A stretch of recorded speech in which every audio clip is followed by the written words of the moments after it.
Before we are born, our higher self chooses certain paths, challenges, people, and experiences. This is often referred to as a soul contract. Why would a soul choose hardship or struggle? Because Earth is a spiritual training ground, an intense one. It's where souls evolve rapidly. Soul contracts may include lessons like patience, self-love, boundaries, and forgiveness. Relationships, even difficult ones, are often pre-planned for growth. Karma, balancing energy from past lives. Missions like healing others, awakening souls, or breaking generational curses. We agree to forget when we're born so the lesson becomes authentic. Remembering our truth while living in illusion is the mastery. So, when your higher self returns home, it re-merges with higher dimensional existence that's really beyond the three-dimensional world of Earth. These realms, are sometimes referred to as the astral plane, 5D and above, source realms, the spirit world, or simply home. Common descriptions of these realms include, no pain, no fear, and no ego. Communication there is instant and telepathic, which is pretty fascinating. You'll also find colors, sounds, and geometry that just don't exist on Earth. There's this sense of unconditional love and unity consciousness. Time doesn't work the same way, everything sort of happens all at once, and, there's a deep awareness of being connected to everything and everyone. These realms are your true home. Earth is the school, not the origin.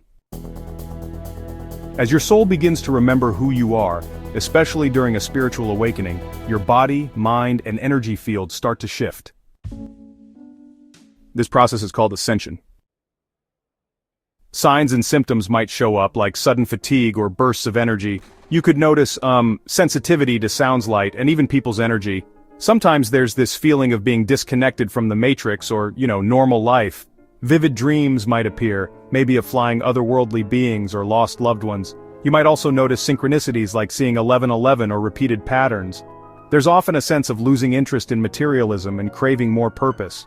Emotional purges can happen like random crying or sudden joy. And honestly, some people feel tingling at the crown or third eye chills or even heat waves. So, your light body is activating. You're realigning with your higher self while still in the body. And you're not becoming someone new. You're actually returning to your true self. You don't have to wait until death to connect with your higher awareness. Your higher self is accessible now through inner work and conscious intention. Here are some practices to connect. First, meditation. Even 5 to 10 minutes of stillness can really help you tune into your inner being. Second, dream work. Ask for guidance before sleep because your higher self often speaks through symbols and dreams. Third, nature. The higher self aligns with the frequency of nature, so just sit under trees, by water, or stargaze. Fourth, automatic writing. Ask a question, clear your mind, and write whatever comes. Fifth, raise your frequency. Laughter, gratitude, forgiveness, healthy food, and music all help lift your vibration. And finally, intuition over logic. Trust your gut. It's the whisper of your higher self. Your higher self is, that calm voice that just knows everything will be okay. It's never fear-based, not at all. It's always guiding you home. Life on Earth is really just a brief role in a much larger cosmic play. You are not your traumas, your job, or even your name. You are energy that cannot be destroyed, a divine piece of source, God, or creator, eternal, multidimensional, and honestly, infinitely loved. This body is temporary, but you, the awareness behind the eyes, the soul with ancient memories, the one who knows there's more to this life, you are eternal. When you exit this life, you do not die.